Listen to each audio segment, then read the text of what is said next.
Correct aussi? On prend un grand respire. C'est bon. C'est bon? C'est correct? OK. Donc, aujourd'hui, j'ai le plaisir de vous présenter Léo Babineau. Léo est un élève de la 11e année de l'école Sainte-Anne ici à Fredericton. Très impliqué au sein de son école et de sa communauté, Léo est représentant central au conseil de direction de la Fédération des jeunes francophones du Nouveau-Brunswick et représentant de la 11e année au sein de son conseil des élèves à l'école Sainte-Anne. Léo a un grand intérêt pour la politique. Il milite pour le droit de vote à 16 ans et a d'ailleurs déposé sa candidature pour les élections provinciales cette année, une candidature qui n'a pas été retenue en raison de son âge. Donc, Léo, merci d'être avec nous aujourd'hui. Bien sûr. Je te cède le lutrin. Merci beaucoup. Bon, merci de m'avoir. Et bonjour et bienvenue à ce débat politique portant sur les enjeux de l'éducation au Nouveau-Brunswick. C'est un plaisir d'accueillir aujourd'hui deux personnalités politiques qui ont accepté de se prêter au jeu et de venir partager avec nous leur vision et leurs engagements pour l'éducation au Nouveau-Brunswick. Nous savons que l'éducation est un pilier fondamental de notre société et il est important de relever ensemble les défis pour assurer un système éducatif solide, équitable et adapté à tous les jeunes. Avant de débuter, j'aimerais souligner que le Parti progressiste conservateur et le Parti néo-démocrate ont également été invités à prendre part au débat, mais n'ont pas répondu à l'invitation. Nous allons commencer par présenter les personnalités politiques qui participeront au débat aujourd'hui. Originaire de Grand-Sault, Simon Ouellette s'est engagé tout au long de sa carrière à défendre les droits des travailleuses et travailleurs. Activement engagé dans le mouvement syndical, Simon travaille comme représentant des communications pour le syndicat canadien de la fonction publique depuis 2016. Son travail a porté sur divers secteurs, notamment la santé, les foyers de soins, les municipalités, les soins de santé, l'éducation et les services sociaux. L'une des réalisations dont il est le plus fier est son rôle dans la grève provinciale de 2021 visant à obtenir de meilleurs salaires pour les travailleurs de première ligne au Nouveau-Brunswick. Simon est titulaire d'un diplôme en droit de l'Université de Moncton et d'un baccalauréat en histoire. Avant de travailler pour le SCFP, Simon a travaillé à la Commission des droits de la personne du Nouveau-Brunswick, à la station de radio CKUM 93.5 FM et à la Société d'habitation du Nouveau-Brunswick. Francine Landry a été élue à l'Assemblée législative le 22 septembre 2014 comme députée de la circonscription de Madawaska-les-Lacs-Edmundston. Madame Landry détient un baccalauréat en administration de l'Université de Moncton, campus d'Edmundston, et un certificat en développement économique de l'Université du Québec à Montréal. Elle a été ministre de l'Éducation postsecondaire, Formation et Travail, ministre du Développement économique et ministre responsable de la francophonie et de l'immigration. Madame Landry a également été vice-présidente du Conseil de l'emploi, membre du Conseil des instruments législatifs et des règlements et membre au Conseil du Trésor. Native de Saint-Hilaire, elle possède une vaste expérience en développement économique régional et comme femme d'affaires. Francine était dernièrement la whip et porte-parole de l'opposition officielle en matière d'éducation et de développement de la petite enfance. Messieurs Ouellette et Madame Landry, bienvenue. Merci. Pour le déroulement de ce débat, chaque personnalité politique aura l'occasion de s'exprimer sur les sujets qui nous concernent aujourd'hui. Voici comment le débat se déroulera. Chaque représentant aura 4 minutes pour présenter les faits saillants de son parti en matière d'éducation et de services publics destinés aux jeunes de 5 à 17 ans. Ensuite, chacun disposera de 90 secondes pour répondre à des questions spécifiques sur les thèmes suivants: la pénurie d'enseignants, la rénovation et la construction d'écoles, les besoins des élèves nouvellement arrivés et la dualité en éducation. Nous conclurons avec une période de questions du public avant que chaque représentant ait l'opportunité de résumer l'engagement de son parti. Un rappel que l'ordre de la prise de parole a été fait par tirage au sort et a été communiqué aux deux candidats avant le débat. Nous demandons à chacun des participants d'attendre son tour pour prendre parole. En cas de conflit, je vais me référer à ma collègue, Myriam Russell. Collègue, agent de relations publiques à l'Association des enseignants et des enseignantes francophones du Nouveau-Brunswick pour trancher. Je tiens à remercier Rémi Gauthier, tout à l'arrière, qui a accepté de jouer le rôle de gardien du temps. Un carton vert sera levé 30 secondes avant la fin de la période allouée et un carton orange lorsque le temps sera terminé. Sans plus attendre, débutons avec le premier segment. Je vous rappelle que chaque personnalité politique dispose de 4 minutes pour nous présenter les affaires saillantes de son parti. Nous commencerons par M. Simon Ouellette. À vous la parole. Merci beaucoup, Léo. Merci à vous tous. Ça fait plaisir d'être ici. De voir autant de francophones à Fredericton, ça fait tout un chaud au cœur. Ça arrive pas assez souvent. Je suis un gars de Moncton. Je suis né à Grand-Sault. J'ai le certificat. Mais je suis un gars de Moncton, honnêtement. Ça fait maintenant 9 ans que je demeure à Fredericton avec le syndicat. C'est à cause de ça que pour le travail que j'ai déménagé à Fredericton et c'est par amour que j'y reste. Moi et ma partenaire, on demeure sur la King's College. Vous allez voir mes petits drapeaux acadiens. On n'arrête pas de militer. J'ai milité à la SNB aussi, donc je veux vous parler un peu de la nouvelle modernisation de la loi sur les langues officielles. Je vais trouver une manière d'en parler parce que c'est très excitant pour le secteur de l'éducation. Je pense qu'on a du potentiel énorme à aller chercher avec une harmonisation provinciale. Donc, évidemment, je suis ici pour le Parti vert. J'ai mis mon écusson vert. Je vais essayer de pas trop crier dans votre micro. J'aime beaucoup parler. Merci pour les cartons, ça va m'aider. Je veux vous simplement reconnaître que je sais à quel point c'est difficile d'être enseignant, de travailler dans le système scolaire. J'ai essayé pendant 4 ans et demi. J'ai tenté de faire un bac en éducation, puis à mon dernier stage au mois de novembre à Grand-Sault, à la PTA, j'ai fait « c'est bien trop tough ça! » J'ai décidé de faire un diplôme en droit. Et je peux vous dire que c'est moins difficile que ce soit le droit ou que ce soit même mon travail au syndicat, mais c'est des longues heures. C'est moins difficile que ce que bien les enseignants vivent, surtout les enseignants qui commencent. Disons que j'ai beaucoup de respect pour le travail que vous faites, donc ça me fait plus que plaisir d'être ici. J'ai joué du coude pour être ici pour tasser M. Kuhn. Donc, je suis vraiment content d'être ici. OK. Merci, M. Ouellette. J'inviterai maintenant Mme Francine Landry à nous présenter les faits saillants de son parti. Merci beaucoup de l'introduction, Jason. Merci d'être là. Et vous tous, toutes, que vous venez de la région du Sud-Est, du Nord-Est, de la région du Nord-Ouest, merci à vous tous d'être là puis de vous intéresser à la question politique.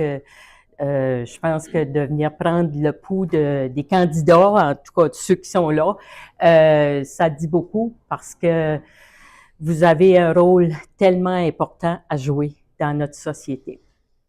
Je vais commencer par une phrase que vous savez sûrement, que l'éducation est l'arme la plus puissante que l'on puisse utiliser pour changer le monde. Et ça vient de Nelson Mandela et ça m'a toujours touché cette phrase-là parce que c'est la réalité. Et c'est la réalité, nous, on est en politique. Moi, je suis en politique quand même depuis 10 ans. Et si j'avais pas eu l'éducation que j'ai là, même si c'est pas, je suis pas du milieu de l'éducation, jamais en tout cas, jamais, c'est un gros mot là, mais je pense pas que on pourrait dire que d'être député, à un moment donné, ça prend de l'éducation, puis j'ai eu la chance d'avoir une bonne éducation. J'aimais ça aller à l'école, j'aimais ça étudier. Puis j'étais relativement bonne, ça fait que, puis mon père, à un moment donné, m'avait dit, puis je vais toujours me rappeler de ça, j'avais arrivé avec un examen, puis j'avais fait 100%, puis il dit, comment ça que t'as pas fait 105%? Fait qu'on était poussés pas mal dans notre famille à aller aux études, et puis autant que possible à réussir du mieux qu'on pouvait. Et puis, je suis critique, vous avez eu la description de tous les postes que j'ai eus depuis 10 ans, mais celui-là qui m'a le plus intéressé, c'est ce que j'ai fait dans les derniers 2 ans et demi comme critique de l'éducation et de la petite enfance, du développement de la petite enfance. C'est vraiment un secteur que, à part avoir été présidente de mon conseil de parents à Saint-Hilaire, où je suis née, parce que j'ai un fils quand même de 48 ans, à part de ça, je connaissais pas énormément ce que c'est le métier puis la profession d'enseignant.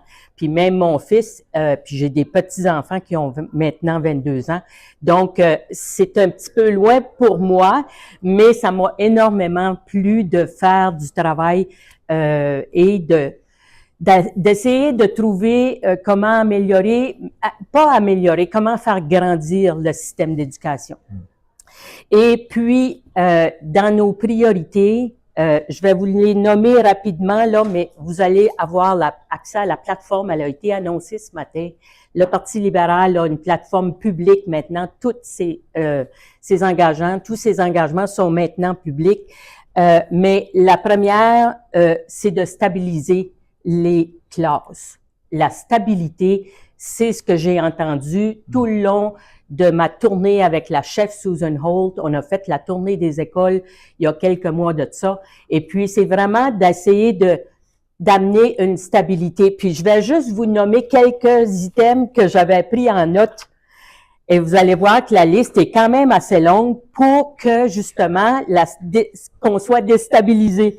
C'est la tentative d'éliminer l'immersion française, la modification controversée à la politique 713, un premier ministre qui n'enverra pas ses enfants dans le système d'éducation publique, des enseignants qui apprennent aux enfants à mentir, la tentative d'éliminer les districts scolaires francophones, la réduction, aucun plan de rétention et de recrutement d'enseignants, l'absentéisme, la violence, les manques de psychologues, les salles de classe qui débordent.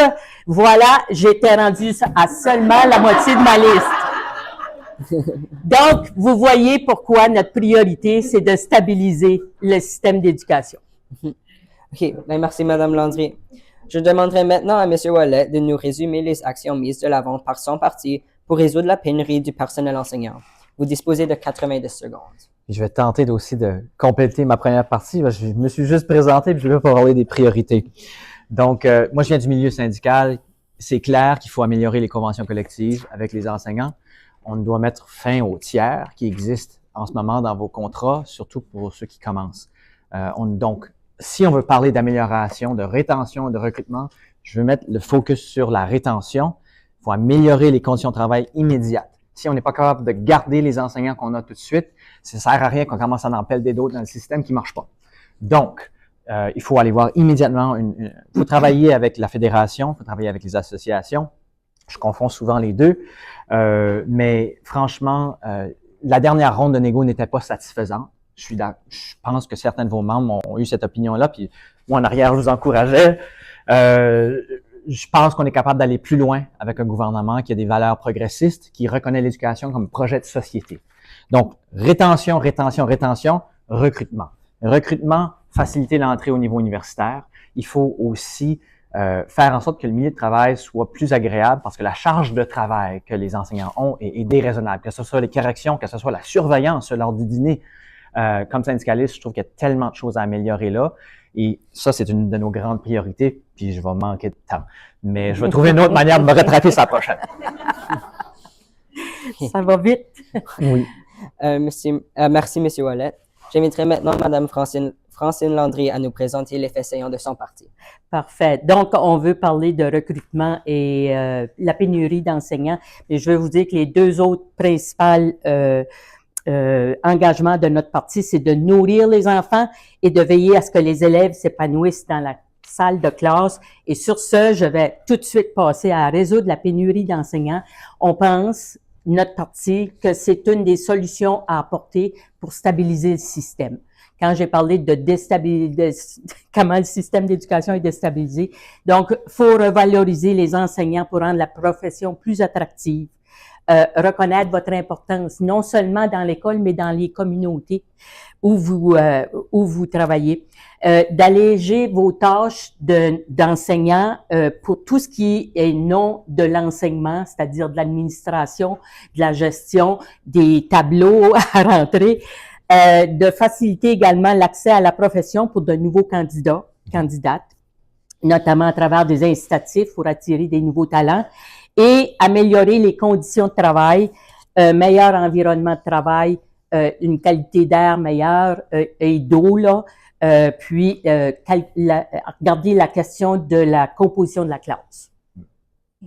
J'avais-tu fini? Il me reste encore du temps? 9 secondes! Voilà, on va respirer dedans. OK! Mais c'est également en collaboration avec les associations qu'on veut faire ça. Merci, Mme Landry. Alors, chaque personnalité politique disposera maintenant de 90 secondes pour résumer les actions mises de l'avant par son parti visant à rénover nos écoles et en bâtir de nouvelles. Madame Landry, vous avez la parole. Hey, ça, c'est une belle question. J'adore ça. Il y a eu 13 écoles nouvelles construites du côté anglophone. Il y en a eu zéro du côté francophone. Ouais. Ce n'est pas acceptable. On a des écoles vieillissantes. On a dans ma région la Cité des Jeunes à Aime-Sormany qui a plus de 50 ans. On avait commencé des travaux de rénovation mi-vie. Ça a tout été arrêté. Je veux pas être extrêmement politique, mais c'est inacceptable. Il faut que nos écoles aient une qualité d'air, une qualité d'apprentissage qui est pareil, en fait, nécessairement selon les budgets qu'on a, mais il faut absolument qu'on ait des meilleurs, qu'on construise des nouvelles écoles. Maintenant, on sait que la population étudiante a augmenté rapidement et on n'a pas fait, on n'a pas tenu compte de cette augmentation-là. C'est pourquoi qu'on se retrouve avec des écoles surpopulées, qui n'ont pas les infrastructures nécessaires. Mais c'est comme inviter quelqu'un à un buffet, tu invites 100 personnes, puis tu prépares à manger pour 10. Ça fait que, me semble qu'il y a eu un manque énorme de la part de la préparation du gouvernement à accueillir tous ces nouveaux arrivants. Il me reste-tu du temps? C'est bon, quand je suis tout le temps short, qu'est-ce que c'est ça? Hey, je vais vous laisser rire pour les 9 secondes. Prenez-le. Bon. À votre tour maintenant, M. Wallet. Merci. Bon, des écoles, j'ai été à Saint-Henri quand j'étais tout petit, puis ils ont ça c'est mon grand saut qui sort. il y avait déjà des roulottes, et les roulottes sont encore là. En fait, il y en a plus. Et ça, c'est en train de devenir la norme. C'est inacceptable, que ça soit dans le système francophone ou anglophone. Mais dans le système francophone, le besoin est encore plus criant. Non seulement en manque de personnel, parce que le manque la stratégie devrait être différente du côté anglophone et du côté francophone. On n'a pas les mêmes problèmes. Nous, on a des enjeux de francisation, on a toutes sortes d'enjeux et l'infrastructure compte là-dedans. Parce qu'on doit tenter de revaloriser nos régions rurales. Donc, on doit aussi avoir une liste d'écoles à construire en région rurale, construire et réparer. Peut-être qu'il y a une composante communautaire à mettre là-dedans. Ça, c'est des choses que le Parti vert aime beaucoup parce que les écoles, c'est un milieu communautaire. C'est pas juste une bâtisse qu'on rentre et qu'on sort. C'est pas une usine. Donc, ça, c'est fondamental. Il faut investir dramatiquement. À Moncton, les besoins sont criants. À Fredericton, on a besoin d'une 3e école et j'en passe, là. Donc, oui, investir dans l'infrastructure humaine et bâtie, ça compte, c'est important. Et on doit être prêt à faire un déficit pour faire ça, parce que ça presse. On peut pas attendre 4 ans. Okay.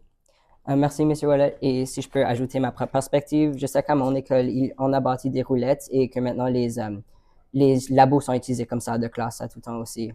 Alors, c'est vraiment, c'est un besoin criant. Alors, Madame Landry, je vous invite à nous résumer en 90 secondes les actions mises de l'avant par votre parti pour mieux répondre aux besoins particuliers des élèves nouvellement arrivés au Nouveau-Brunswick. C'est définitivement quelque chose qu'on aurait pu mieux gérer comme gouvernement, parce qu'on sait combien qui en rentre. C'est nous qui offrons à des gens de l'extérieur de venir s'installer ici au Nouveau-Brunswick. On sait combien d'étudiants étrangers vont venir. On sait combien de nouvelles familles vont s'établir. Ce qu'on ne sait pas tout le temps, c'est combien et à quel endroit ils vont s'établir. Donc, il y a des besoins criants partout, dans le sud-est, dans le nord-est, dans le nord-ouest, pour en matière de logement, en matière de transport en commun, en matière d'éducation, puis en matière de santé. Puis drôlement, c'est tous des secteurs où on a besoin d'investir parce que la population a augmenté énormément, puis très rapidement. Mais c'est pas une excuse. On aurait pu faire mieux sur la gestion. Puis, en ce qui concerne l'arrivée des nouvelles personnes, des nouveaux élèves dans les écoles, moi, je pense personnellement qu'on doit s'assurer qu'ils ont les ressources nécessaires pour bien s'intégrer dans le système scolaire. Non seulement les élèves, mais les parents également. Il faut qu'on ait un ensemble de personnes qui s'occupent de s'assurer qu'ils ont la compréhension de la culture, de la langue et du système scolaire canadien. J'ai réussi à avoir mon 9 secondes de plus. Okay. Merci.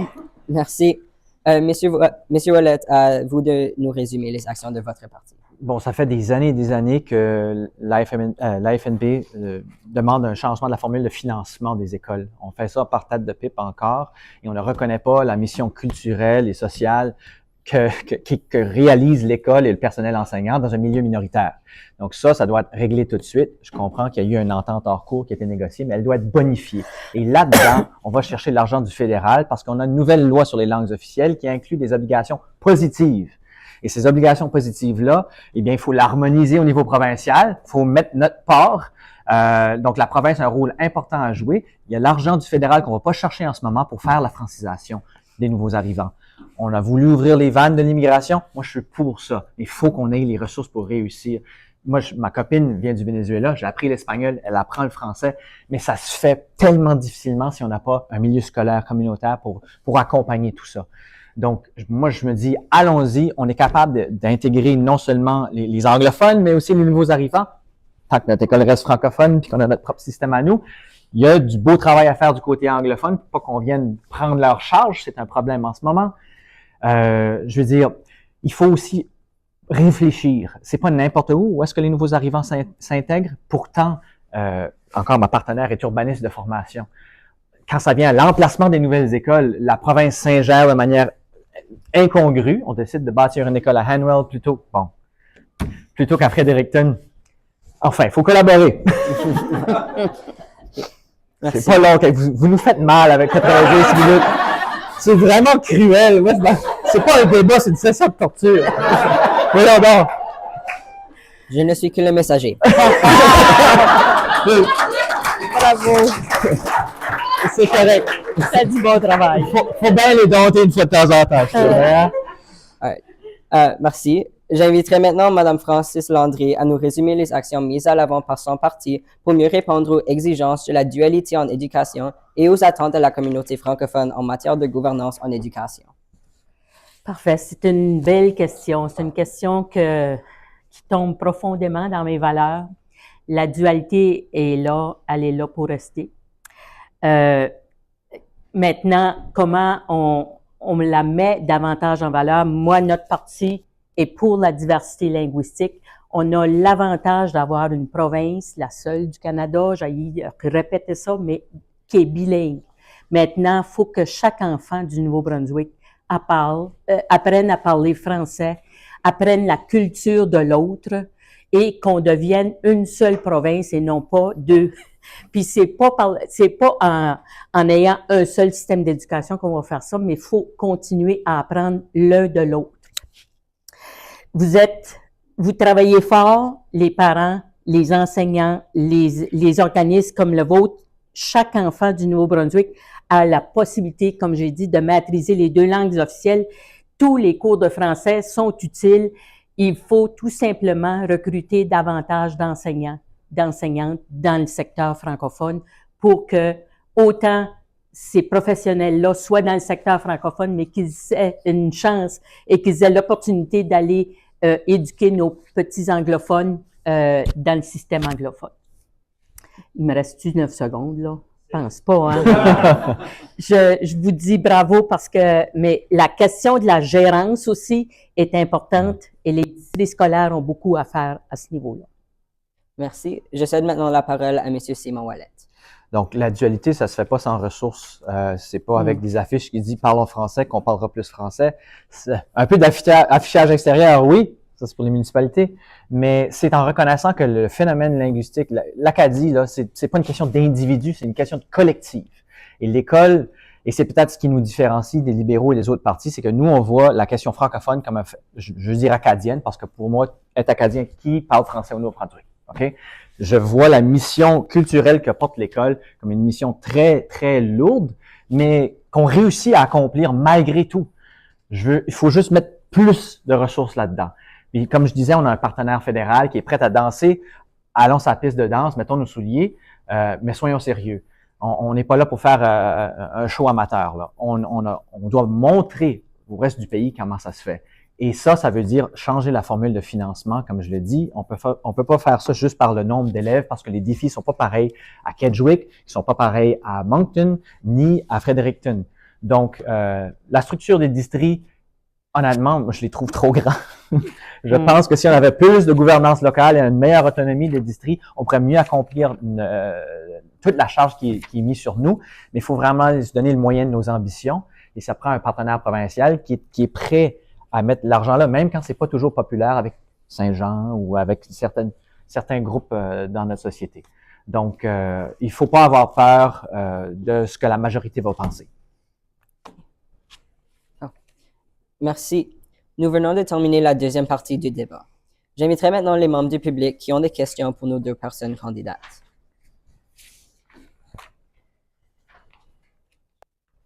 Vas-y. Une question aux deux candidats, parce que Monsieur Ouellette, vous avez dit quelque chose qui est venu titiller nos réflexions. Oh, excuse. Moi, c'est Yves Arsenault. Je représente la région de Tracadie, le cercle SR. Je reviens à ma question. Monsieur Ouellette, tantôt, dans votre allocution d'ouverture, vous avez parlé que vous avez tenté d'être en éducation, puis pendant votre stage, vous avez dit que la charge de travail est déraisonnable. Ouais. C'est ce que chacun d'entre nous, on vit au quotidien depuis 8, 10, 20 ans et peut-être même plus. Ouais. Cette charge de travail-là, souvent, ce qu'on entend chez nos membres, c'est que ça nuit à la rétention. Oui.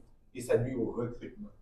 Fait que moi, je veux savoir, qu'est-ce que vos partis, vos deux, ont à suggérer là, concrètement pour améliorer ces charges de travail déraisonnables-là pour les enseignants, qui vont améliorer le recrutement et la rétention.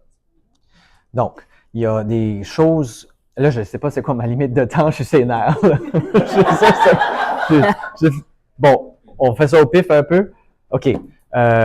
Donc, quand j'ai parlé de l'enjeu salarial et des négociations avec les syndicats, ça doit se faire en partenariat. C'est-à-dire qu'il faut que les deux parties, quand ils s'assoient, et ça soit pas dans une logique simplement de réduction des coûts, puis de l'autre de maximisation des salaires. Moi, je suis syndicaliste, je sais que les enseignants sont mal payés, ok. À mon avis, ils sont pas très bien payés. Mais je crois que le salaire serait plus tolérable si la charge de travail serait plus raisonnable. Donc, je dirais que pour certains, c'est plus la charge de travail que le salaire. Ça varie, dépendant des années d'ancienneté et tout ça. Mais ça, c'est le genre de choses qui se négocient. Et vous n'avez pas reçu cette réciprocité-là aux tables de négociation. Puis je parle pas juste de la dernière, mais d'autres avant. Donc, il faut vraiment avoir cette idée-là de rendre la profession plus attrayante. Oui, 52%, ça c'est un article de Radio-Canada, mars 2024, 52% des diplômés en éducation du Nouveau-Brunswick ne travaillent pas en éducation. 52. Donc clairement, il y a quelque chose tu sais, le mariage commence mal. Donc, c'est-à-dire qu'on sort de là avec un diplôme, puis ou même moi, j'ai peut-être été intelligent, je me suis sauvé un semestre. Mais c'est des taux qui sont aberrants. Donc, ça commence avec une négociation avec les gens qui sont déjà là, qui voient les problèmes. Et ensuite, ça vient avec un respect des compétences. C'est-à-dire, comment ça se fait que ce soit des enseignants qui ont la surveillance? Moi, je représente au syndicat, on représente les assistantes en éducation, les concierges, le personnel de maintenance et tout ça. Ils ont des tâches, eux, qu'ils peuvent faire pour accompagner, pour réduire la charge de travail envers les enseignants, qu'on laisse les enseignants enseigner. Et les tâches connexes que je dirais qui peuvent pas être réalisées par quelqu'un aussi facilement ou pas du tout, par quelqu'un qui n'a pas un diplôme en éducation, d'où l'importance du diplôme en éducation, que ça peut être mieux équilibré, mieux réparti. Ça nécessite une coopération aussi avec la section locale 2745, surtout, du SCFP. Là, je porte mon chapeau du Parti vert, là, pas juste de QP. Là. Donc, ça, c'est la première chose, des meilleurs négos. Une autre chose, c'est que lorsque nos diplômés graduent avec des dettes, ils ont besoin d'aller chercher de l'argent quelque part. Alors, si on peut réduire ce fardeau-là en disant, ben, si vous restez un certain nombre d'années dans le système, on élimine vos frais de scolarité ou au moins une bonne partie, ça peut porter fruit. Parce que souvent, faut s'ajuster les premières années, puis y trouver goût, puis éventuellement arriver à une certaine stabilité. Mais quand tu es pogné à la gorge avec les dettes, c'est pas toujours intéressant. Une autre chose, c'est que on reconnaît mal, on a beaucoup de difficultés à reconnaître les acquis de gens qui viennent d'ailleurs, qui voudraient travailler dans notre système. C'est très mal arrimé et on le voit, on a une population étudiante qui est en train de changer. On a beaucoup d'étudiants latinos, des étudiants africains, très peu de professeurs qui peuvent comprendre cette réalité-là parce qu'ils en seraient issus. Donc, il y a tout un arrimage à faire là, à ce niveau-là, tant au niveau de reconnaissance des acquis, de certification, de récertification, qui doit être faite. L'autre, évidemment, pour faire le pont, c'est la rétention. C'est-à-dire qu'on va perdre, je pense, c'est quoi, 40% de la... Mon chiffre sera pas bon. Il y a un paquet de retraites qui s'en viennent. puis ça, il faut être prêt à ça. On a une crise en santé aujourd'hui qu'on est en train de vivre parce que 15 ans passés, on la voyait venir puis on n'a rien fait. Là, on arrive là en éducation. On est vraiment là. Puis on n'est pas en train de traiter ça. Je veux pas me retrouver avec des contrats d'enseignants temporaires comme on fait avec nos infirmières en ce moment. Donc, si on dépense plus d'argent tout de suite, on est capable de se sauver des casse-têtes à long terme. C'est un investissement quand on met de l'argent en éducation. Puis, comme je dis, il faut avoir les reins solides pour se dire, si on est prêt à faire un déficit pour améliorer le système de santé et d'éducation, les deux bases, les deux responsabilités fondamentales du gouvernement provincial, allons-y. Parce que les surplus qu'on a générés dans les dernières années ont été faits sur votre dos, puis sur le dos de bien des gens qui ont besoin du système de santé. Merci. À vous la parole. Oh, comment de temps que ça me donne, cela, là? Écoutez, je pense que j'ai commencé avec ça tout à l'heure, c'est de stabiliser les classes. Il manque de personnel dans les écoles. Il manque de personnel de soutien, il manque d'assistants en éducation, il manque de psychologues peut-être plus du côté anglophone que du côté francophone, il manque de chauffeurs d'autobus, il manque de secrétaires ou d'administration qui peuvent aider les enseignants justement à alléger leurs tâches de travail pour améliorer leurs conditions de travail. D'améliorer les conditions de travail, c'est un des engagements qu'on veut prendre, qu'on a pris, qui sont dans notre plateforme et que vous allez retrouver dans la plateforme. Mais on veut résoudre la pénurie d'enseignants en revalorisant la profession également. Comme j'ai dit tout à l'heure, de faciliter également l'accès à la profession en mettant des incitatifs pour encourager des jeunes à aller dans le système scolaire. Mais on ne pourra pas les encourager à y aller si la profession est pas intéressante, si elle est pas attrayante, ils vont aller, puis comme il y en a plusieurs qui, je sais pas le pourcentage a été mentionné, mais qui étudient puis ils finissent avec un bac en éducation, mais qui vont pas du tout dans le domaine. Donc ça, faut essayer d'éliminer ça, ces gens-là pour lesquels il y a des frais de scolarité de payer, il y a des coûts énormes à aller pour 4-5 ans, 5 ans, je pense, pour un bac qui finalement va servir à d'autres choses que d'enseigner nos enfants. Nous autres, ce que je trouve qui serait important, là, puis je ne l'ai pas mentionné, mais on prévoit élaborer un nouveau plan décennal, un nouveau plan de 10 ans. Là, il y a des gens qui me disent, hey, nous autres, là, on veut plus rien savoir d'un plan de 10 ans. Je peux vous comprendre, mais moi, je pense qu'il faut encore une fois se pencher là-dessus. Il y a eu tellement de choses qui ont déstabilisé le système d'éducation dans les dernières années. Il y a tellement eu de politique qui a été intégrée dans les classes, dans les écoles, dans les districts scolaires. Tout ce qui entourait le système d'éducation a été malmené, a été ridiculisé, a été bafoué par le gouvernement actuel. Et ce qu'on prévoit, c'est au moins ramener les gens à la table pour essayer de voir, se définir une vision commune ensemble. Et puis, moi, j'aimerais des états généraux. Je sais que ça existe au Québec beaucoup plus.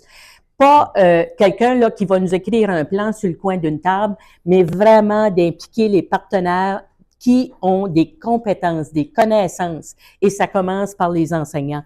Ça inclut les parents, ça inclut les experts en éducation, ça inclut votre association, ça inclut les universités qui enseignent des cours dans le bac qui n'ont plus rapport. Ça fait que ça, là, je peux vous dire qu'on peut faire des choses, je pense, ensemble, en réunissant tous ces gens-là, et ça peut prendre. On n'a pas besoin d'avoir une limite de temps pour faire ça, là. Des états généraux, on met des thèmes, on poursuit sur ces thèmes-là, on essaie de trouver les meilleures solutions. Puis, à la fin de ça, il faut également se faire une vision commune, incluant celle des parents. Qu'est-ce qu'ils voient comme système d'éducation? Moi, je trouve personnellement que tout de suite, on mise pas suffisamment sur les résultats de nos enfants, les rendements académiques de nos enfants, parce qu'ils vont avoir à compétitionner contre des gens qui vont venir de la Chine, qui vont venir de l'Europe, qui vont venir des États-Unis pour des emplois plus tard. Fait qu'il faut essayer de trouver une façon dans notre vision d'inclure une vision qui est plus globale qu'elle était anciennement. Anciennement, on allait trouver un emploi sur la ville voisine ou dans la province voisine. Maintenant, on compétitionne nos enfants, nos jeunes d'Astor compétitionnent au niveau national et international. Donc, il faut se comparer avec les pays, par exemple, les pays d'Europe, etc. Donc, soutenir également l'inclusion, l'éducation inclusive, pour tous les élèves en examinant, on veut examiner la composition des classes, ça c'est sûr, mais de retenir des enseignants puis d'améliorer leurs conditions de travail, puis de s'assurer qu'ils ont un environnement de travail qui est motivant, qui contribue au rendement académique de nos jeunes. Moi, c'est ce que je vise, puis c'est ce que je voudrais au niveau de notre parti. Merci. Est-ce qu'il y a d'autres questions de la salle? Vas-y. Merci. Comme vous savez, le Nouveau-Brunswick a une province. Oh, excusez-moi. Je m'appelle Josée Morin, je viens du centre 32, originaire de Grand-Sud. Yes. Bonjour. Comme vous le savez, le Nouveau-Brunswick, c'est une province qui est très inclusive. Je n'ai pas trop entendu parler d'inclusion, sauf madame qui a dit le petit mot inclusif. Puis, tout ce qui entoure l'inclusion dans nos écoles. Donc, comme vous le savez, l'inclusion fait partie de nos discussions, tant au niveau associatif qu'au niveau de la fédération. De plus, on accueille des élèves avec des besoins particuliers, dont nous n'avons pas les ressources nécessaires, les emplacements nécessaires, la formation nécessaire. Quand je parle de formation, je parle soins infirmiers, force policière, etc. et j'en passe. Parce que tout de suite, c'est le rôle qu'on assume. J'aimerais vous entendre par rapport à l'inclusion dans les écoles. Et excusez-moi, juste pour qu'on puisse avoir plus de questions, on va réinstaurer le 90 secondes. Parfait. Et l'inclusion, moi, je pense qu'il y a eu du travail qui a été fait pour réviser la politique 322. Faut amener ça à bon terme, cette révision-là.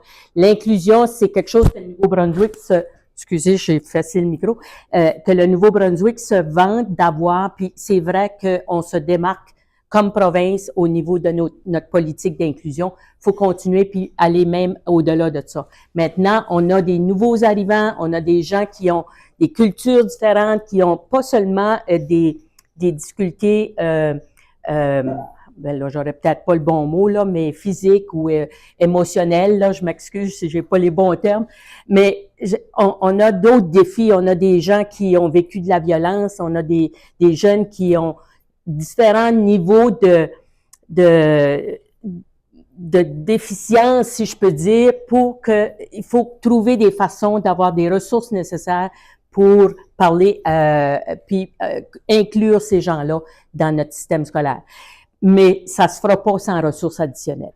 Ça ne se fera pas sans ressources additionnelles tout de suite. C'est criant. Les enseignants, les aides enseignants manquent totalement de ressources pour s'assurer que ces jeunes-là aient qu'il y ait une attention particulière à leurs besoins particuliers. Bon, pour faire du cheval là-dessus, oui, évidemment, ça prend plus de ressources. L'inclusion, ça ne se fait pas tout seul. Je veux dire, on a un personnel de soutien qui est là, qui n'a pas toujours la bonne formation non plus. Je le constate. Souvent des formations de sensibilité culturelle ou même de formations quand ça vient à la question d'enjeux de santé mentale.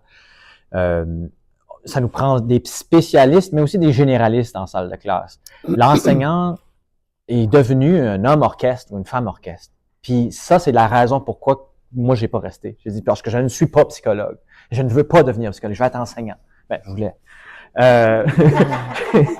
Donc, je crois que lorsqu'on dit aux gens, ben, on va juste plus former, on va mettre de nouveaux cours à l'Université de Moncton, je trouve que ça, c'est de la poudre aux yeux. Je ne crois pas que c'est ça qui va faire en sorte que, oui, ça peut aider, mais c'est vraiment pas d'en mettre plus sur l'enseignant, là,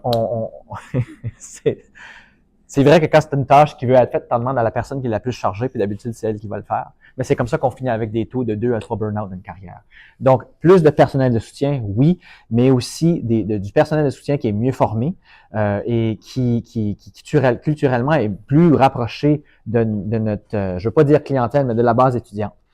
Ça doit être là. Puis des supports en santé mentale, parce que il y a pas de support en santé mentale au Nouveau-Brunswick, c'est une aberration. Puis ça exige une meilleure collaboration entre le système de santé, le système d'éducation et les services sociaux. Ma sœur est travailleuse sociale. Elle fait du travail social dans les écoles. Bon, OK, j'arrête là. Ben, merci de respecter le temps. Est-ce qu'il y a d'autres questions? Au fond, oui. Bonjour, Denis Morin. Je suis au CEP 35 dans la région de Dalhousie. J'aimerais avoir, je sais que vous en avez parlé brièvement là, lors de vos allocations, mais au niveau de la gouvernance. Moi, j'ai des grosses préoccupations là, au dernier mandat du gouvernement où ils ont brassé la cage un peu, puis les CED, ils s'en vont en cours pour défendre leurs droits. Et on sait que le CPAE et les CED, c'est des pierres angulaires on parle de dualité linguistique, mais ça en fait partie de ça qu'il faut avoir des bonnes bases au niveau des gouvernances. Et puis, moi, qu'est-ce qui m'inquiète présentement, c'est, parce que moi, personnellement, je suis dans le CPAE au Gagnon des Appalaches à Camonton.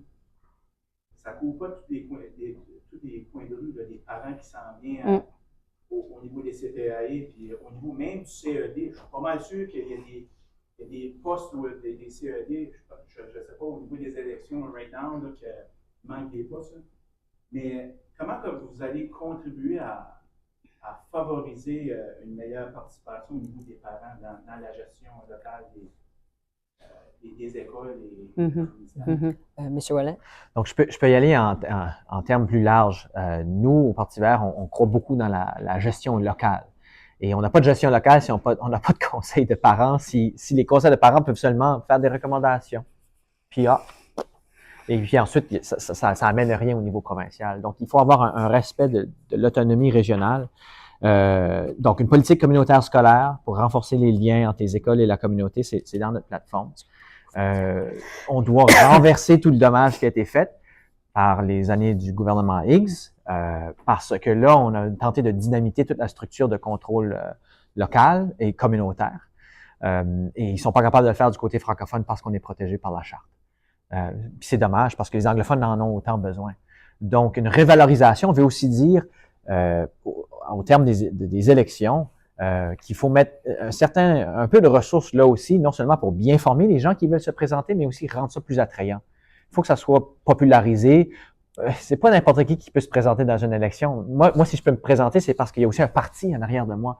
Mais au niveau scolaire, les gens se présentent comme des individus très souvent. Il y a plein de bonne volonté, mais c'est qui va aller mettre des affiches pour eux autres? Ça se fait pas tout seul. Donc, il faut Élection de Nouveau-Brunswick a en fait un rôle à jouer là-dedans. Et Élection de Nouveau-Brunswick, c'est un autre département qui est très, très, très sous-financé, mais qui arrive à faire des miracles avec rien. Et donc, quand ça vient à revaloriser le rôle de nos conseils scolaires, de nos élus, on doit leur donner des vrais pouvoirs, mais aussi valoriser le fait que c'est un palier démocratique. Merci pour la question. Puis notre chef, croit vraiment dans la décentralisation et dans les collectivités qui vont prendre des décisions pour leurs besoins spécifiques. Ce qui se passe à Saint-Andrews puis ce qui se passe à Dalhousie, là, c'est deux mondes différents. Puis les besoins de Dalhousie sont pas nécessairement les mêmes qu'à Saint-Stephen ou qu'à Woodstock ou bon. Je pense qu'il faut tenir compte des besoins spécifiques de chaque région. À ce temps, moi, je m'obstinerai pas sur le nombre, là, mais il y en a-tu trop, il y en a-tu pas assez? Ça, c'est des discussions qu'on pourrait avoir, c'est sûr. Puis, on peut définitivement améliorer le système de décision, puis l'intérêt des bénévoles, parce que c'est honnêtement des bénévoles, ils sont vraiment pas payés cher, ils sont remboursés quelques dépenses là. pour qu'il y ait un intérêt additionnel envers les CED ou les CPAE, là, je ne sais pas si j'ai le bon terme là exactement, mais il faut leur donner plus de pouvoir de décision pour leur région, puis qu'ils soient écoutés et entendus à Fredericton. Quand ils envoient leur liste de priorités, là, comment est-ce que vous pensez qu'ils sont priorités quand on dit, ben chez nous, là, c'est priorité numéro 1, parce qu'on se retrouve 37e sur la liste, là, ça ne doit pas exister. Les priorités des CED doivent être reconnues et écoutées. Merci. OK. D'autres questions? Oui? Nicole Savoie, je représente le 53 Miramichi. Nous, on reste en communauté majoritairement anglophone. Puis, j'aimerais savoir, peut-être pas dans le lien, mais le système de calcul qui se fait pour la construction des nouvelles écoles. Je trouve ça aberrant parce que pendant plusieurs années, on s'est trouvé en 3e position. Et finalement, on a la même chose, moi, Isabelle, on se retrouve soudainement à la 12e position.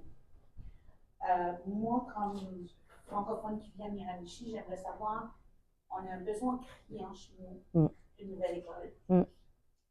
On a des classes qui s'occupent des salles scolaires après l'école, donc on perd des locales. Donc, comme parti, qu'est-ce que vous allez mettre en œuvre pour diminuer, pour améliorer ce système de calcul-là, qu'on puisse répondre aux besoins de nos francophones, parce qu'on a plein d'enfants qui peuvent entrer à notre école et malheureusement ne viennent pas parce qu'on n'a pas de place. Donc, j'aimerais savoir ce que vous pouvez faire pour nous. Madame? Vous avez totalement raison, c'est inacceptable. Puis, c'est une formule magique que seulement quelques personnes connaissent à la tête du ministère de l'Éducation. Puis, ils ont rajouté des couches au long des années. Il y avait une matrice, là, qu'on connaît pas toutes, puis c'était pondéré, puis il y avait des évaluations. Puis là, il y a une formule qui est ajoutée, c'est la phase critique de l'endroit où mais personne ne connaît exactement qu'est-ce que ça veut dire, combien ça représente de pointage sur le classement final. Mais vous avez raison qu'il y a tout de suite là c'est très obscur la façon que c'est calculé. Et puis ce que je vais vous dire, c'est qu'on veut de la transparence par rapport à ça. On veut de la transparence pour que les gens dans les régions comprennent, dans les régions et dans les villes là, urbaines, comment les calculs se font, pourquoi ils se font comme ça, puis où sont basées les décisions finales. Quand on dit on veut enlever la politique du système scolaire, là, ben ça commence par ça. Au niveau de la formule, on peut avoir la formule qu'on veut si la construction se fait au compte-gouttes. On m'en fout de la formule. On l'aura toujours pas nos écoles. Donc, il faut vraiment investir de manière significative pour faire en sorte que la construction soit accélérée. Parce que, puis oui, la formule doit être transparente et objective, basée sur des critères objectifs. Mais là encore, je peux me rabattre sur mon angle fédéral, c'est-à-dire que au Nouveau-Brunswick, on a une obligation constitutionnelle d'offrir des lieux d'éducation pour des communautés de minorités linguistiques. Et souvent, on a été aux tribunaux pour forcer le gouvernement à faire bâtir une école. On se retrouve là. Est-ce qu'on sera obligé encore de faire une ronde de poursuite pour arriver à faire en sorte qu'on bâtisse des écoles là où on en a besoin? C'est une question on peut pas mettre les écoles francophones et anglophones sur la même formule. On peut pas. C'est pas les mêmes obligations. On a des obligations juridiques différentes. Puis ça doit être respecté. Et tant que ça passe à travers du même collimateur, puis que ça se fait au compte-gouttes, on n'aura pas un nouveau Carrefour Beau-Soleil ou ou une extension à l'école. Donc, il faut accélérer la construction dramatiquement. C'est une priorité. Puis, comme je dis, ça existe des investissements massifs. Ça va en choquer plusieurs. Ça va venir avec une grosse facture, mais c'est le temps de le faire parce que sans ça, la croissance de la population qui fait en sorte qu'on a plus d'argent dans nos coffres en ce moment, on va la perdre. Donc, il faut pas, la fenêtre est ouverte, là, il faut sauter à travers, il faut aller le chercher. Une dernière question. Bonjour, c'est Marie Castellano. Je suis maintenant dans la région de Chimano-Nord-Est, présidente de la FND. Quand on parle du recrutement et de rétention des enseignants, vous avez parlé de la violence tantôt dans les écoles. Suite la façon qu'on essaie de régler la situation de violence dans les écoles, c'est en mettant ça sur le dos des enseignants ressources et des enseignants de salle de classe. On va mettre en place toutes sortes de beaux plans, des plans individualisés, on va mettre des DPSC, mais en bout de ligne, les gens qui mettent ça en place sont les enseignants et les enseignants ressources. De rentrer à l'école et de se faire frapper quotidiennement, de se faire insulter quotidiennement, on se demande pourquoi les enseignants ne veulent pas rester ou ne veulent pas joindre l'équipe. Voilà un gros morceau de français. Qu'est-ce que vous allez mettre en place qui n'ajoutera pas ou qui plutôt enlèvera de cette assiette salée-là des enseignants pour contrer la violence dans les écoles? Monsieur? Très bonne question. Je veux dire, quand on parle d'appui en santé mentale, définitivement, le plus tôt qu'on peut avoir des supports en santé mentale, le plus tard, on sauve beaucoup de morsures, de coups de crayon. Je veux dire, nous, dans mon travail, j'ai vu les cahiers là, de toutes les blessures que les assistantes en éducation avaient eues, puis ils ont donné ça à M. Lamrock. Je pense qu'ils l'ont donné à tous ceux qui sont passés après. Puis ça, ce qu'ils ont fait, ils ont dit, ben, on va vous donner des manches en Kevlar. Franchement. Donc il nous faut de l'appui dans les premières années, une intervention précoce, c'est vraiment important. Les problèmes de sécurité, ça vient aussi dans la composition du personnel. Je veux dire, encore une fois, on peut donner plein de formations, mais ça prend, il y a une certaine composition du personnel qui doit être maintenue. Je parle d'embaucher, je veux pas sonner sexiste, mais plus d'hommes, plus de gens qui ont pas peur de maîtriser un adolescent de 14 ans qui est un petit peu plus jacké que madame. Comme, franchement, c'est une réalité. Donc, il faut avoir des meilleurs appuis en santé mentale, puis il faut avoir du personnel qui est mieux formé pour gérer ces cas-là. Puis la taille des classes, il faut vraiment revoir la taille des classes parce qu'avoir 4 cas individualisés avec les plans d'éducation individualisés, je m'en rappelle, quand tu en as 6-7, là, ça fait plus de bon sens, là. C'est plus gérable. Donc, si tu arrives à connaître ton élève, tu peux mieux travailler avec quand cette relation-là est là. La rétention du personnel est aussi fondamentale pour faire en sorte qu'il ne passe pas à travers du collimateur de 15-16 assistantes puis qu'ils perdent le lien humain, là. Excusez. C'est ma loque, là, hein? Elle m'a inspiré un petit peu. C'est inacceptable que les enseignants et enseignantes vivent de la violence. C'est inacceptable. Il y a des modèles ailleurs, il y a des choses qu'on peut faire pour essayer de déterminer comment on peut assurer un environnement sécuritaire, non seulement pour les enseignants, mais également pour les élèves. Parce que quand les élèves voient ce qui arrive, là, ils sont traumatisés. Ils se sentent pas en sécurité nécessairement. Donc, comment on le fait? J'ai pas toutes les réponses. On n'a pas discuté énormément de ça, mais c'est quelque chose d'inacceptable. J'étais avec notre chef, on a fait le tour des écoles, puis il y a une école en particulier où on est arrivé, puis le captable de cas de violence référés était haut comme ça. C'est inacceptable de vivre dans un environnement où ce que tu te sens pas en sécurité comme employé, là, il y a personne qui veut ça. Je voudrais dire également que notre gouvernement s'est engagé à offrir des petits déjeuners et des lunchs. Des fois, les enfants arrivent à l'école, ils ont fait. Ils sont pas dans un état pour apprendre. Ils sont fâchés, Puis la question de l'utilisation des cellulaires ou des appareils électroniques, faut regarder toute cette question-là pour essayer de déterminer quelle solution on peut apporter parce que c'est inacceptable que nos enseignants vivent de la violence. Et pardonnez-moi, une main a été manquée, alors je pense qu'on va prendre une dernière question. Oui, bonjour, je m'appelle Nancy Villeneuve, j'ai une cercle de Saint-Jean. Et puis, ça fait 8 ans que j'enseigne l'immersion. Oh. Alors, je suis venue ici comme 2 ans passés pour enseigner l'immersion ici. Et puis, depuis que je suis arrivée, j'adore mon emploi, j'adore où est-ce que je travaille à Saint-Jean. Mes collègues avec qui j'enseigne l'immersion, le gouvernement disait qu'il voulait changer l'immersion, il voulait éliminer l'immersion. Et puis, on a essayé de dire que l'immersion, c'est un excellent programme. Les enfants apprennent le français. On a des enjeux qui sont différents. Donc, je me demande,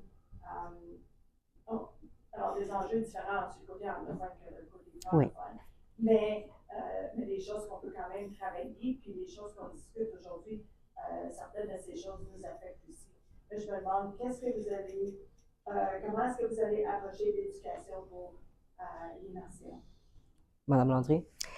C'est encore là, il y a 13 000 parents, enseignants, professionnels, experts qui se sont présentés lors des consultations que le ministre a tenues l'automne dernier lorsqu'il voulait éliminer pas l'immigration, voyons, l'immersion française. C'est inacceptable. On a la chance au Nouveau-Brunswick, on a cette opportunité-là d'avoir deux systèmes et d'apprendre les deux langues. Comme on dit souvent, les francophones l'apprennent dans la rue parce que ça s'apprend dans la rue, malgré qu'il y a des cours d'anglais, mais l'immersion française elle est absolument essentielle pour le système anglophone.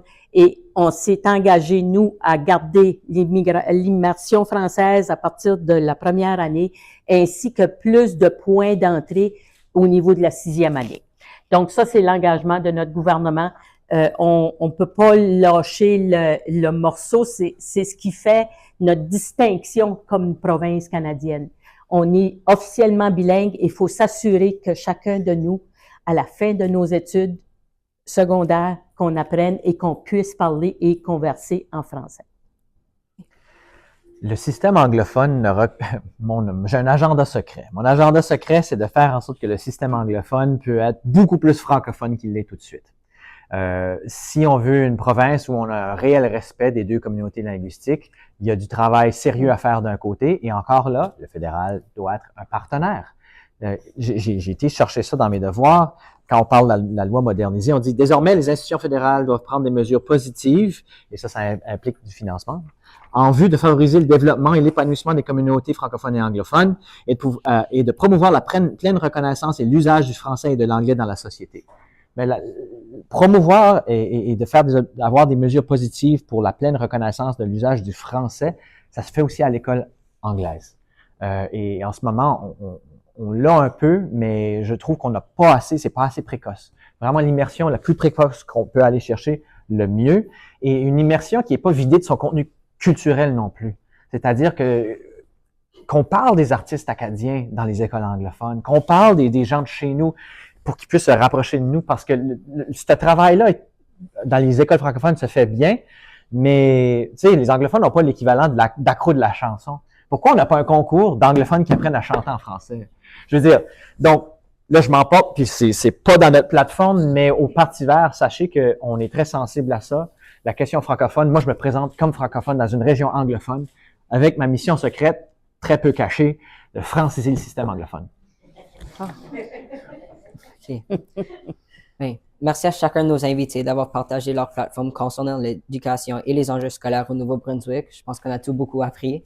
Nous avons entendu aujourd'hui des propositions variées qui témoignent de l'importance que tous accordent à la réussite et au bien-être des jeunes. Avant de clore ce débat, j'invite chaque personnalité politique à conclure en 90 secondes sur l'engagement de leur parti en matière d'éducation publique et d'enjeux scolaires. Nous commençons par M. Simon Ouellet. Je vous remercie de votre temps, de votre attention. Je sais que je vous ai parlé à la mitraillette, là. Puis que je suis un gars très tendu normalement, ça fait que j'aimerais être beaucoup plus prendre mon temps une prochaine fois. Mais vous savez que je reste 430 rue King's College, j'ai des petits drapeaux acadiens. Mais sachez que moi, mon but, c'est de défendre l'école publique. Je suis ici pour que le joyau de l'école publique ne soit pas menacé, mais qu'il soit amélioré. Je suis tanné qu'on soit sur la défensive. Je veux qu'on puisse exporter nos modèles. Quand je dis exporter, je parle pas de marchandises, je parle de nos modèles éducatifs. Donc, moi, je viens du secteur public, je suis un défenseur du secteur public, puis je veux qu'on soit vraiment à l'avant-garde. Puis ça se fera avec vous. Puis j'espère que vous aurez un partenaire à Fredericton pour danser. J'aurais bien si ma métaphore de salsa. Je vous remercie de votre temps, puis je vous félicite aussi. Continuez à bâtir votre fonds de grève. On en a peut-être besoin, puis je serai à côté de vous s'il faut. Puis je sais que c'est l'association, c'est pas la fédération, mais on s'entend. Bien, merci. J'invite maintenant Mme Francine Landry à clore le débat. Ben, merci beaucoup. Ça a été bien agréable d'être avec vous aujourd'hui. Ça a été même inspirant. Votre passion transpire dans vos questions, puis merci beaucoup. Notre partie, notre plateforme, comme j'ai dit, elle est publique. Allez voir ça. La section éducation est là. 3 choses. Stabiliser les classes par l'ajout de ressources des enseignants, mais également du personnel de soutien, des assistants en éducation, des psychologues, des chauffeurs d'autobus, d'améliorer les conditions de travail, vos conditions de travail, de voir à la question de la violence. Là. Moi, je pense qu'on est dû pour une bonne conversation. On veut élaborer un nouveau plan décennal, un nouveau plan, mais en incluant beaucoup plus que juste en fait, en incluant les enseignants, les parents, les professionnels, les universités, tous ceux que le système scolaire peut toucher. On veut nourrir les enfants parce que 1 sur 4 enfants arrivent à l'école le ventre vide. Donc, ça peut aider à prévenir la violence. Et finalement, on veut offrir des environnements de travail et d'apprentissage à la fine pointe, moderne, avec des qualités des conditions de travail physiques qui vont être saines autant pour les enseignants que pour les élèves. Donc, ça résume pas mal notre plan et nos engagements pour l'éducation. Merci beaucoup. Okay. Merci à Mme Landry et à M. Ouellette pour leur contribution précieuse à ce débat enrichissant. Merci également à notre public d'avoir été présent et engagé dans cette discussion. Merci à vous tous d'avoir contribué au processus démocratique. Je crois que nous pouvons nous donner une bonne main d'applaudissements.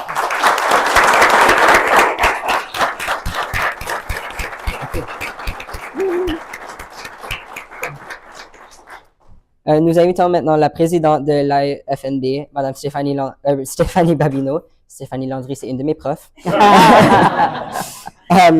À venir nous joindre à l'avant et à M. Ouellette et Mme Landry de rester quelques instants pour prendre part à la photo officielle.